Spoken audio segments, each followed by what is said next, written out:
So there is something that happened in the last few days that has kept me thinking about some interesting things about human health and specifically heart diseases. So me, I grew up in a high altitude area.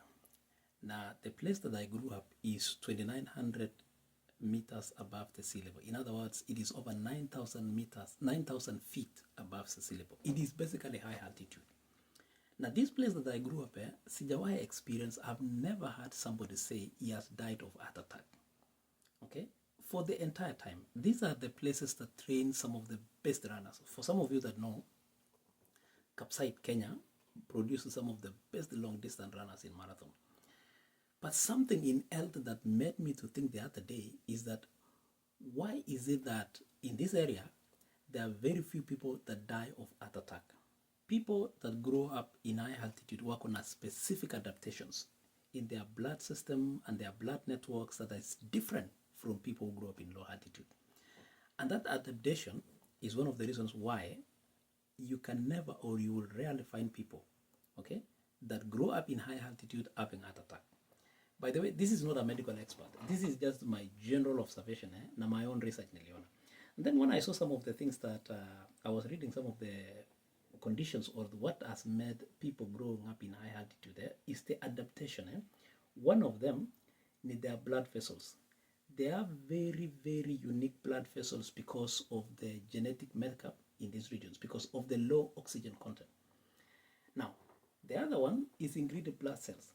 Unajua high altitude places oxygen ni kidogo. I don't know how to explain it. The higher you go in an environment, the oxygen inakuwa thin, so you struggle to breathe.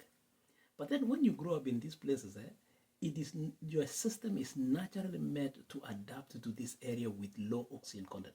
Such that ukikuja mahali sasa kama Mombasa, let's say for example you travel from Leland all the way to Mombasa, it is very easy for you to breathe. But then when somebody comes from Mombasa na akuja huko Leland, it is very challenging for them to breathe because of their systems and their blood vessels and their oxygen capacities vile iko. So these natural adaptations ya watu wenye wanatoka altitude that makes it difficult for them to die mostly of heart attack. Could it be something that can be exploited commercially as a medical tourist sport destination so that people can come and live in these places for a specific period of time, a natural way they can increase their red blood cells, rebuild their blood vessels? I don't know. I just sometimes think outside the box in some of these things.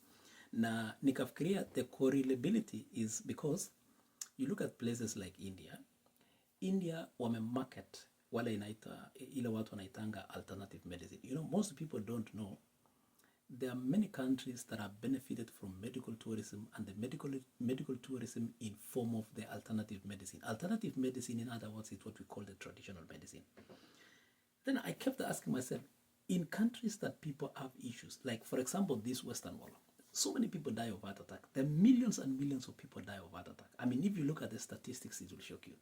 But then we have an environment where we can build medical resorts, where we can build tourism places, where we can build places where people can visit and just live there for 3 months. And you know, this could be that they can be rebuilding their natural adaptations to their bodies, okay, to avoid issues like heart attack. I don't know. It is just something that I've been thinking, like, this could be something that can actually be seen as a commercial viable idea for medical tourism in Kenya, because the uniqueness in itself that we live in a beautiful environment from January to January, and we have these health beneficial effects that we cannot physically see, these natural adaptations that we cannot physically see, is something very, very, very important in our people. So I don't know what medical experts think. I mean, I just thought it is something very interesting that it could be worth discussing in maybe a topic that it is serious. And once again, I'm not a medical expert. I'm just an observer out there, and this should not serve as a medical advice to anybody.